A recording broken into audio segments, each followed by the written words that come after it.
الله الرحمن الرحيم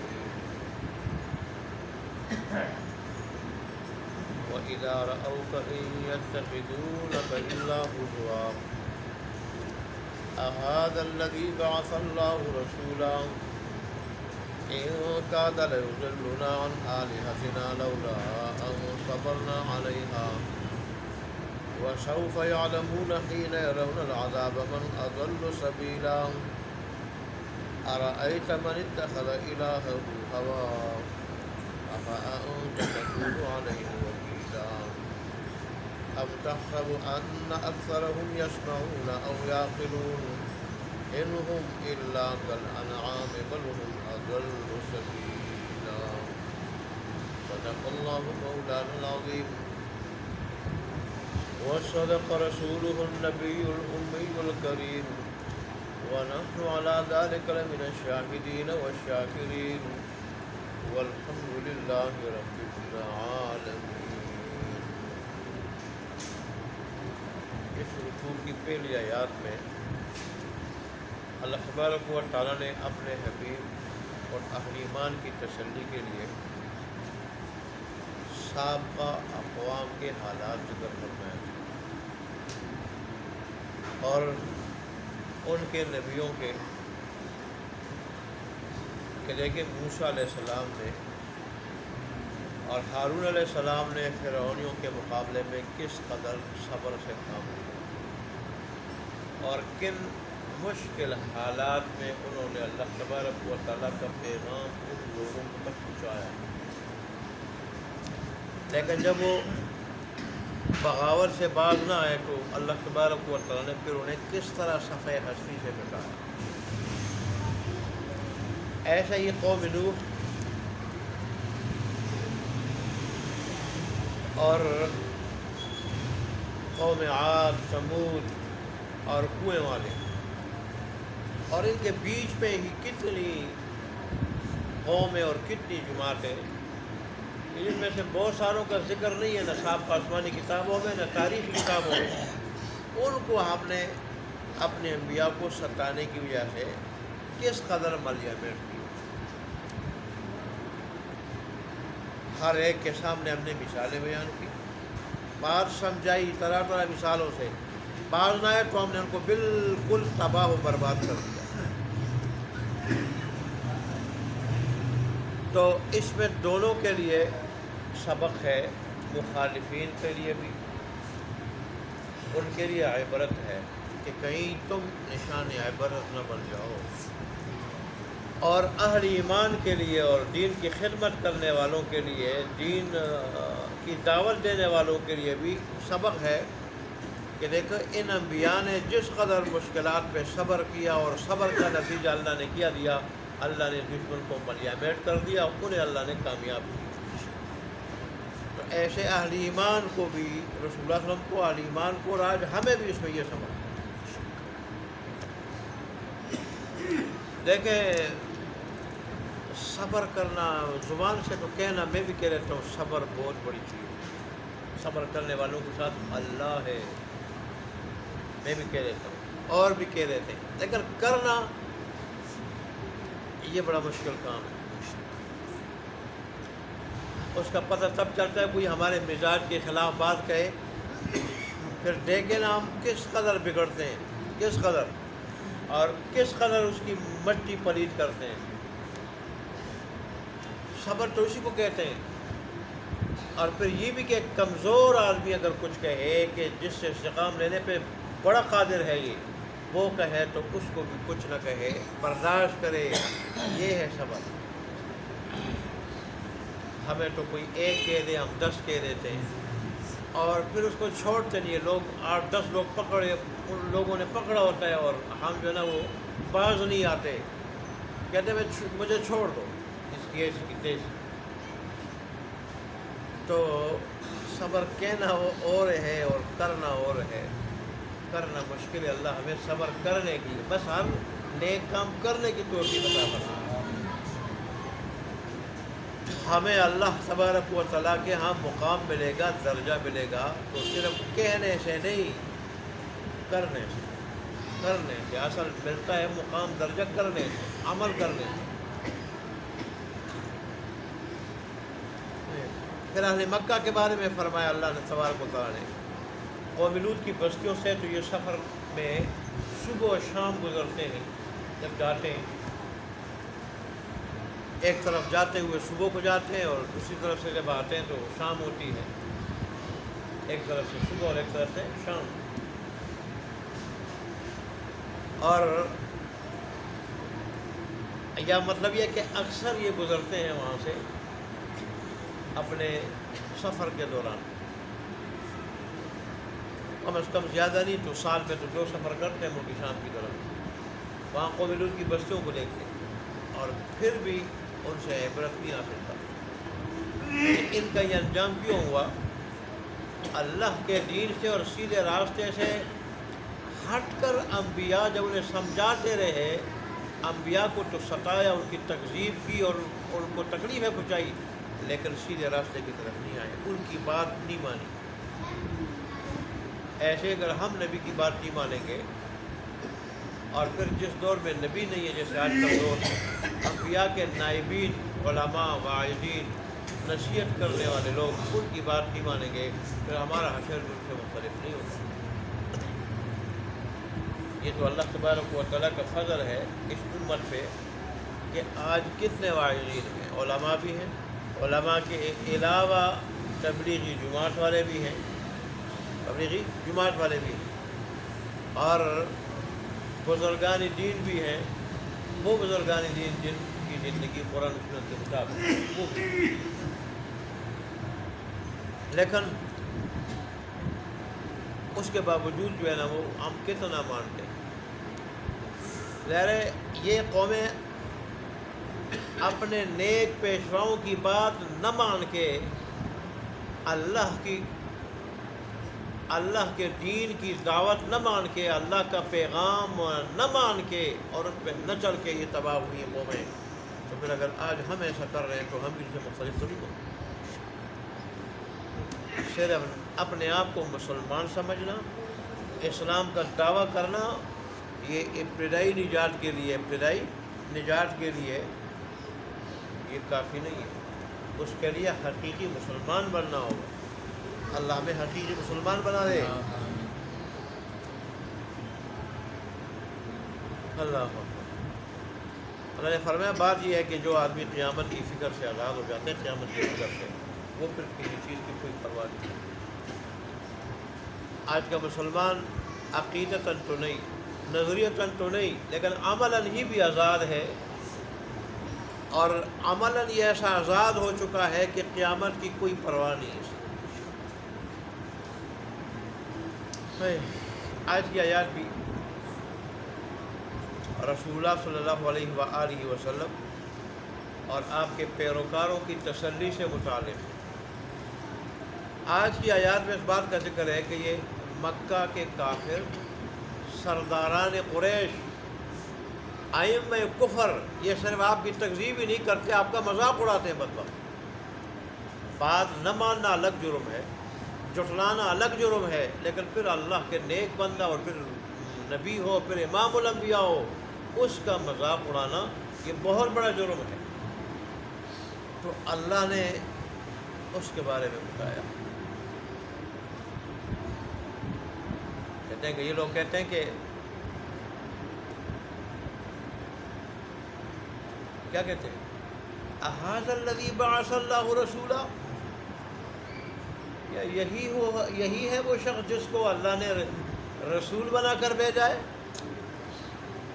ایسے دیکھ کے مذاق اڑاتے تھے، مسخرہ پن کرتے تھے اللہ کے نبی سے، کہ اللہ تبارک و تعالیٰ کو نبی بنانے کے لیے، رسول بنانے کے لیے ابو طالب کا یتیم بھتیجا ہی رہ گیا تھا اللہ کے پاس، سرداران میں سے کوئی نہیں تھا، مال و دولت والے لوگوں میں سے، مالدار لوگوں میں سے کوئی نہیں تھا۔ یہ مال و دولت والے لوگ ہمیشہ مال و دولت کو ہی سب کچھ سمجھتے ہیں، اور یہی ان کی حماقت بیوقوفی ہوتی ہے۔ یہ اپنے آپ کو بہتر بھی سمجھتے ہیں۔ دیکھو اگر ہم بہتر نہ ہوتے تو مال اللہ کی نعمت نہیں، مال بھی تو اللہ کی نعمت ہے، اللہ میں یہ نعمت نہ دیتا اللہ ہماری یہ اچھی حالت نہ بناتا، اس کا مطلب ہم اللہ کو پیارے ہیں۔ حالانکہ اللہ کے نزدیک پیارا ہونے کا معیار ایمان ہے، نیکی ہے۔ میں کہتا ہوں بار بار، ایمان ہے، نیکی ہے، تقوی پرہیزگاری ہے، دنیا نہیں۔ اگر دنیا اللہ تبارک و تعالیٰ کی محبوبیت کے لیے معیار ہوتی تو پھر قارون کے پاس کیا ہوتا، پھر فرعون کے پاس کیا ہوتا، پھر آج امریکہ کے پاس کیا ہوتا۔ امریکہ مبعوث ترین دشمن ہے اللہ کا، جو انسانیت کا قاتل ہے، صرف مسلمانوں کا نہیں، انسانیت کا قاتل ہے۔ اور اللہ تبارک و تعالیٰ ایک انسان ناحق قتل ہو جائے، یہ ساری دنیا کے منہدم ہونے سے زیادہ گراں ہے اللہ تبارک و تعالیٰ۔ اس کے پاس کچھ نہ ہوتا۔ تو اللہ کی محبوبیت کا معیار ایمان ہے اور نیکی ہے۔ اکثر لوگ مسلمان بھی یہ شکوہ کرتے ہیں، نماز بھی پڑھتے ہیں، روزہ رکھتے ہیں، اللہ کے راستے میں خرچ کرتے ہیں، پھر بھی تنگ دست ہے، حالات کوئی نہیں ہے، بیماریاں ہیں، پریشانیاں ہیں۔ تو بھئی اللہ تبارک و تعالیٰ کے نزدیک محبوبیت کا معیار مال کا ہونا یا تندرستی کا ہونا، تندرستی کا ہی ہونا، دنیائی خوشحالی کا ہونا، یہ نہیں ہے معیار۔ اگر تندرستی یہ معیار ہوتی محبوبیت کی تو ایوب علیہ السلام پہ اللہ 18 سال سخت بیماری نہ بھیجتے، بیماری کا آزمائش نہ بھیجتے۔ تنگ دستی اگر یہ اللہ تبارک و تعالیٰ کے نزدیک مبغوضیت کی نشانی ہوتی تو اللہ کے حبیب کا چولہا نہ بجھا ہوتا دنیا میں۔ اب اعلیٰ اعلیٰ کھانے کھا رہے ہوتے، صحابہ اعلیٰ اعلیٰ کھانے کھا رہے ہوتے، یہ چیزیں نہیں ہیں۔ رسول اللہ نے فرمایا کہ اشد بلاء الانبیاء ثم الامثال فالامثال، کہ دنیا میں سب سے زیادہ آزمائشیں انبیاء پہ آتی ہیں، پھر ان کے جو قریب ہو، پھر ان کے جو قریب ہو۔ اور دوسری حدیث میں آتا ہے کہ ہر آدمی کا امتحان ہوتا ہے اس کے ایمان کے بقدر، جتنا ایمان مضبوط ہو تو اتنا اس کے اوپر امتحان بھی ہوتا ہے۔ ابراہیم علیہ السلام کو دیکھ رہے نا، کتنے بڑے بڑے امتحان آئے۔ اے اللہ، آپ بڑی عمر کو پہنچے تھے، ختنہ نہیں ہوا تھا آپ کا۔ باقی انبیاء مختول پیدا ہوتے تھے، مختول، آپ مختول پیدا نہیں ہوئے تھے۔ اللہ تبارک و تعالیٰ نے حکم دیا کہ ابراہیم ختنہ کر دو، تو اس وقت 85 یا 86 برس عمر تھی، فوراً تیشہ لے کے خود ہی کر دیا، حکم ملتے ہی پھر تکلیف ہوئی بڑی۔ اللہ تبارک و تعالیٰ نے خود فرمایا ابراہیم جلدی کی، کہنے لگے کہ رب کا حکم ہو اور ابراہیم اس میں جلدی نہ کرے، یہ نہیں ہو سکتا۔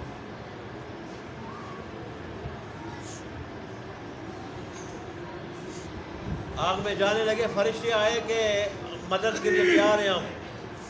یہ ساری بادشاہت کی، اگر ساری دنیا کی بادشاہتیں اکٹھی ہو جائیں ہم ان بادشاہوں سے بچا سکتے ہیں، اللہ نے اتنی طاقت دی ہے۔ آپ نے پوچھا رب کے کہنے سے، حکم سے آئے ہو یا خود آئے ہو؟ جب نے کہا خود آئے، انہوں نے کہا پھر تمہاری مدد کی کوئی ضرورت نہیں، ہماری اس کو پتہ ہے، اس کو پتہ ہے، اس کے باوجود جب مجھے وہاں بھیج رہا ہے تو اس کی رضا میرے جانے میں ہے۔ اور ابراہیم تو اس کی رضا کا متلاشی، اس کی رضا کا متلاشی، کہ خلیل جو ہے اس کا دوستی، تو اس کو کہا جاتا ہے کہ دوست کے لیے آگ میں جا رہا ہے، تمہاری مدد کی مجھے ضرورت نہیں۔ جذبہ جب ابراہیمی اتنا تھا تو پھر اللہ نے آگ کو کیسا بنا دیا،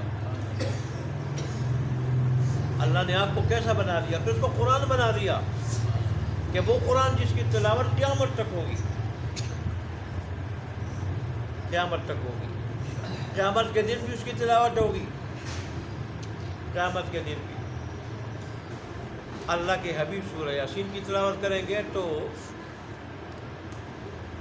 رب رحمان سورہ رحمان کی تلاوت کریں گے، اور اللہ تبارک و تعالیٰ کی تلاوت جب جنت میں سنیں گے انسان، تو صرف انسان نہیں بلکہ جنت کی ہر چیز جھومے گی، ہر چیز جھومے گی، ہر چیز، درخت بھی، محلات بھی، باغات بھی، ہر چیز جنت کی وجوہ اٹھے گی، اللہ کی تلاوت رحمان کی تلاوت میں اس قدر مزہ ہوگا۔ اللہ نے اس میں ابراہیم علیہ السلام کا تذکرہ کیا کہ خلیل میرے لیے گیا، جبرائیل علیہ السلام کی پیشکش ٹھکرا دی، فرشتوں کی پیشکش ٹھکرا دی، میرے لیے چلان لگائی، میں نے آپ کو کیسا بنا دیا۔ اور خود نمرود یا اس کا وزیر اپنے محل میں جو اونچا تھا یا اس کے مینار میں بیٹھ کے ابراہیم علیہ السلام کے وہ مزے دیکھ رہا تھا۔ ابراہیم علیہ السلام آگ میں انار کا سرسبز و شاداب درخت ہے، اس درخت سے انار بڑے مزے سے کھا رہے ہیں اور اس آگ میں ٹہل رہے ہیں ادھر ادھر، اور آگ کچھ نہیں بگاڑ رہے۔ وہ آگ جو ابراہیم علیہ السلام کی ان رسیوں کو تو جلا ڈالے جن سے ابراہیم علیہ السلام کو باندھا گیا تھا، لیکن ابراہیم علیہ السلام کا ایک بال بھی وہ نہ جلا سکے۔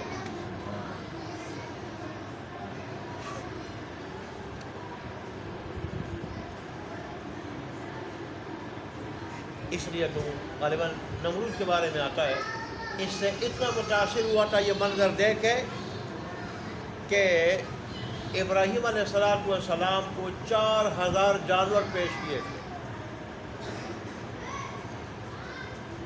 اگرچہ تفسیری روایات ہے لیکن ظاہر ہے قرآن سے تو اس کی تردید نہیں ہے۔ متاثر ہو کے اپنی آنکھوں سے یہ منظر دیکھے تو بیچنے والا پر وہ اثر ہوا، اور پھر کہا کہ اپنے رب سے کہنا کہ مجھے کچھ نہ کہے، تیرے رب کی بڑی طاقت ہے، تیرے رب کی بڑی طاقت ہے۔ تو سننا اور ہے، اس پہ یقین اور چیز ہے۔ اللہ ہمیں یقین نصیب فرمائے، اللہ ہمیں عمل نصیب فرمائے۔ اور پھر دیکھیں گمراہی پر اڑے رہنے کو کمال سمجھتے ہیں، گمراہی پہ اڑے رہنے کو کمال سمجھتے ہیں، مشرک شرک پہ اڑے رہنے کو، بدتی بدعت پہ اڑے رہنے کو کمال سمجھتے ہیں۔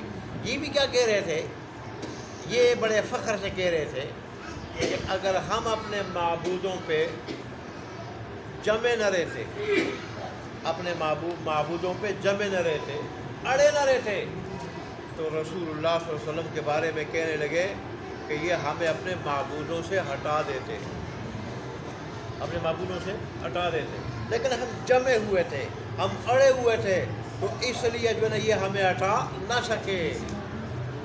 ایسے ہی آج بھی مشرک اپنے شرکی افعال پہ بڑا فخر کرتے ہیں، اور بدتی اپنے جو ہے نا وہ اپنی بدعتوں پہ بڑا فخر کرتے ہیں، اور اس کو جو ہے نا دین سمجھتے ہیں۔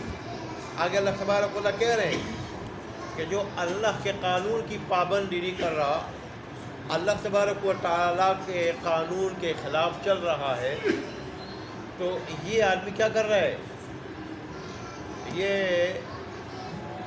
اپنی خواہش کی پیروی کرنے والا ہے، خواہش کی پیروی۔ اور جو آدمی اپنی خواہش کی پیروی کر رہا ہے یہ اس کو معبود بنانے کے مترادف ہے، معبود بنانے، کیونکہ یہ صفت اللہ تبارک و تعالیٰ کی ہے، یہ صفت اللہ تبارک و تعالیٰ کی ہے۔ بھئی ذرا توجہ سب کی ہٹ رہی ہے، بعد میں بھی بات ہو سکتی ہے، قرآن سن رہے ہیں، عجیب سمجھدار آدمی ہے۔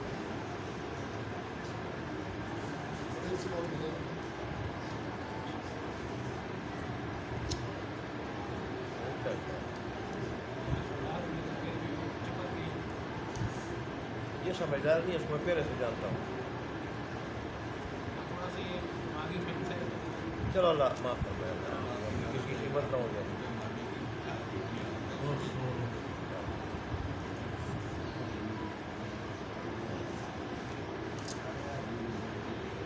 کیا کہہ رہا تھا اللہ رحمہ ہمارا، یہ ہمارا، یہ تو دیکھو یہ ہمارا جذبہ ہے سننے کا۔ یہ تو اللہ نے قرآن میں پڑھا، قرآن کا پڑھا دیا، غور سے سنا کر، غور سے کان لگا کے، اور یہ ہمارا حال ہے۔ اس کا پھر اثر یہی ہوتا ہے، جو کچھ ہوتا ہے یہ تو اللہ کے اختیار میں نکل جاتا ہے۔ تمہارا قانون کی پابندی نہ کرنا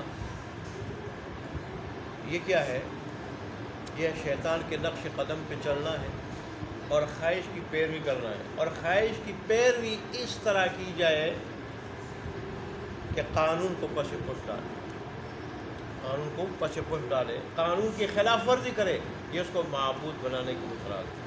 کیونکہ یہ صفت اللہ تبارک و تعالیٰ کی ہے کہ اس کی ہر بات مانی جائے، ہر بات مانی جائے، اس پہ عمل کیا جائے، اللہ کی صفت ہے۔ اور یہ صفت اگر یہ خواہش کو دے دے، نفسانی خواہش کو دے دے، یہ صفت دے دے، وہ جو کچھ کہے، جو من میں آئے وہی کرے، خواہ اللہ کے قانون کے خلاف کیوں نہ ہو، اس کو معبود بنانے کی مخراج ہے۔ ایک حدیث بھی ہے جس کو کئی مفسرین نے نقل کیا کہ رسول اللہ صلی اللہ علیہ وسلم نے فرمایا کہ آسمان کے سائے کے نیچے اللہ کے سوا جس معبود کی سب سے زیادہ پرستش کی جاتی ہے وہ خواہش ہے، وہ خواہش ہے۔ اور غیر کفر پہ جو آدمی جاتا ہے بھی خواہش کی وجہ سے، شرک جو اپناتا ہے خواہش کی وجہ سے، بدعت کے پیچھے جو جاتا ہے خواہش کی وجہ سے، اور اگرچہ دینی جذبات کی وجہ سے ہو، دینی جذبات، لیکن غیر خواہش کی پیروی، وہ جذبات ہی غلط ہے جو آدمی کو قانون، اللہ خدائی قانون کے خلاف آدمی کو کیا چلائے۔ اے اللہ، تفسیر حسینی والے نے ایک بڑی اچھی بات کی، انہوں نے کہا آدم اور حضرت حوا کے ملاپ سے انسان وجود میں آیا۔ حضرت آدم علیہ السلام اور حضرت حوا رضی اللہ عنہ کے ملاپ سے، ملاقات سے، ملاپ سے انسان وجود میں آیا، انسان پیدا ہوا۔ اور دنیا اور شیطان کے ملاپ سے خواہش وجود میں آئی۔ گویا کہ شیطان کا عقد ہوا ہے کس سے؟ دنیا سے۔ اور اس بات کو ایک عربی شاعر نے اپنے اشعار میں بھی بیان کیا ہے اسی مضمون میں۔ وہ کہتا ہے کہ اللہ نے میری آزمائش کو اور میری شقاوت اور بدبختی کو بڑھا دیا ہے 4 چیزوں سے، شیطان سے، دنیا سے، نفس سے، خواہش سے، یعنی یہ چیزیں میرے اوپر مسلط کی گئی۔ اور اگر دیکھا جائے تو شیطان نے تو شروع سے کہا تھا میں تیرے فرمان بردار بننے نہیں دوں گا، اور دنیا بھی حضرت انسان کو اپنے پیچھے جو ہے راغب کرتی، اپنے پیچھے لگاتی، اپنے پیچھے لگاتی، اپنی ٹپ ٹاپ دکھا کے، رنگینیاں دکھا کے۔ اور اسی طرح نفس کے بارے میں تو قرآن خود کہتا ہے ان النفس لامارۃ بالسوء، کہ بے شک نفس یہ برائی پر آمادہ کرتا۔ ہاں، جو اس پہ قابو پا لے پھر وہ نفس لوامہ بن جاتا ہے، یا وہ نفس مطمئنہ بن جاتا ہے۔ لیکن اگر قابو نہ کر لیا جائے، قابو نہ پا لیا جائے نفس پہ، اس کو آزاد چھوڑ دیا جائے کافروں کی طرح، تو پھر یہ نفس امارہ بن جاتا ہے، امارہ ہوتا ہے، امارہ، یہ انسان کو برائی پر آمادہ کرتا ہے۔ اے اللہ، اس لیے تو اللہ سبحانہ اللہ یہاں ہے، اللہ فرما رہے کہ کیا آپ نے اس شخص کو دیکھا جس نے اپنی خواہشات کو معبود بنا لیا، خواہشات کو معبود بنا لیا، اپنی خواہشات کے پیچھے چلتا ہے، جو خواہش ہوتی ہے تو پوری کرتا ہے، جو خواہش ہوتی ہے تو پوری کرتا ہے، اگر وہ جائز ہو نہ جائز ہو، میری کفری ہے، گرکیا ہو۔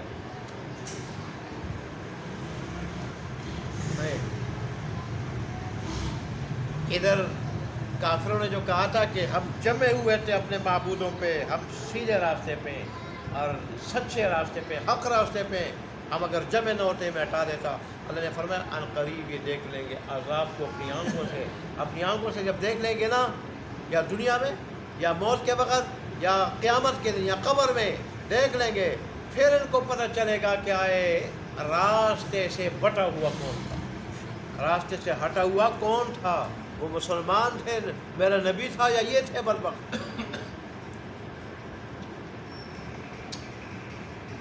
پھر اللہ تبارک و تعالیٰ نے آپ کو تسلی دی کہ لوگ اگر آپ کی بات مانتے نہیں، پریشان ہونے کی ضرورت نہیں، ہم نے منوانے کی ذمہ داری، عمل کرانے کی ذمہ داری، اقرار کرانے کی ذمہ داری آپ پہ نہیں ڈالی، آپ پہ صرف ذمہ داری پہنچا دینے کی۔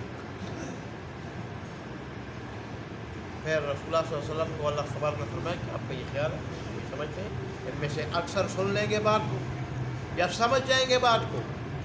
اکثر کا لفظ اس لیے فرمایا کہ اللہ کو پتہ تھا بعض ایمان لانے والے ہیں، بعض ماننے والے ہیں، فرمایا انہم الا کالانعام بل ہم اضل سبیلا، نہیں ہے یہ مگر چوپایوں کی طرح بلکہ ان سے بھی زیادہ بے راہ ہے، ان سے بھی زیادہ بے راہ ہے۔ کیوں؟ چوپایا اپنے محسن کو اور مالک کو جانتا پہچانتا، اور جب وہ بلائے تو پاس چلا جاتا ہے، پاس چلا جاتا ہے۔ وہ کوئی بات کہتا ہے تو وہ مان جاتا ہے، اور پھر وہ مقصد حیال سے ہٹا نہیں ہوتا۔ مقصد حیال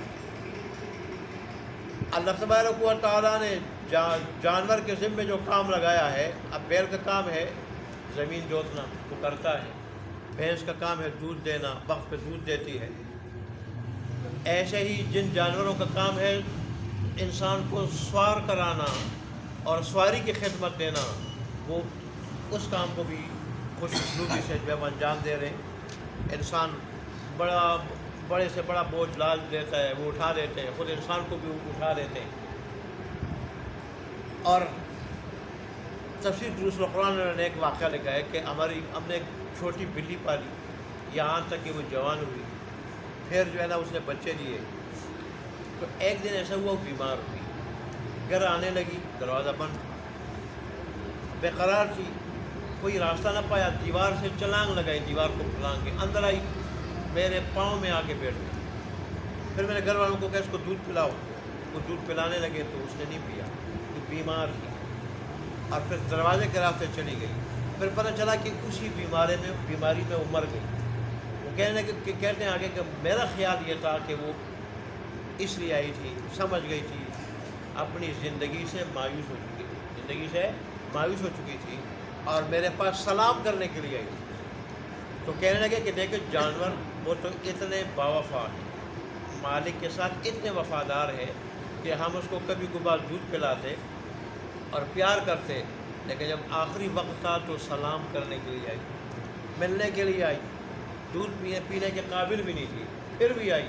ایک انسان ہے جو اپنے محسن حقیقی رب کو نہیں جانتا اور اس کی بات نہیں مانتا۔ اللہ تبارک اللہ ہمارے حال پہ رحم فرمائے۔ دیکھ لیں ترجمہ جی۔ وَإِذَا رَأَوْكَ، اور جب دیکھتے ہیں یہ آپ کو إِن يَتَّخِذُونَكَ إِلَّا هُزُوًا، تو یہ آپ کو نہیں ٹھہراتے مگر مذاق۔ أَهَذَا الَّذِي بَعَثَ اللَّهُ رَسُولًا، کیا یہ ہے وہ شخص جس کو اللہ نے رسول بنا کر بھیجا ہے، جس کو بھیجا ہے اللہ نے رسول بنا کر۔ ان کادا، بے شک، یہاں ان کے معنی میں، یقین کے معنی میں، بے شک قریب تھا کہ لَيُضِلُّنَا عَنْ آلِهَتِنَا، یہ ہٹا دیتا ہمیں اپنے معبودوں سے، ہمارے معبودوں سے ہٹا دیتا یہ، لولا ان صبرنا علیہا، اگر ہم ان پہ صبر نہ کرتے، ہم ان پہ جمتے نہ۔ ارأیت من اتخذ الہہ ہوا، میرے حبیب کی آپ نے دیکھا اس شخص کو کہ جس نے ٹھہرایا ہے اپنے معبود اپنی خواہشات، اپنا معبود اپنی خواہشات، بنا لیا اس نے اپنا معبود اپنی خواہشات کو۔ افا انت تکون علیہ وکیلا، کیا آپ ہیں اس کے اوپر نگران؟ نہیں، آپ نگران نہیں ہیں۔ ام تحسب، کیا آپ سمجھتے ہیں ان اکثر یسمعون، کہ ان میں سے اکثر سن لیں گے بات کو، او یعقلون، یا سمجھ جائے گی، باز آ جائے گی کفر شرک سے۔ انہم الا کالانعام، نہیں ہے یہ مگر چوپایوں کی طرح، بل ہم اضل سبیلا، بلکہ یہ اس سے بھی زیادہ گمراہ راستے کے سوا۔ عمل کی توفیق۔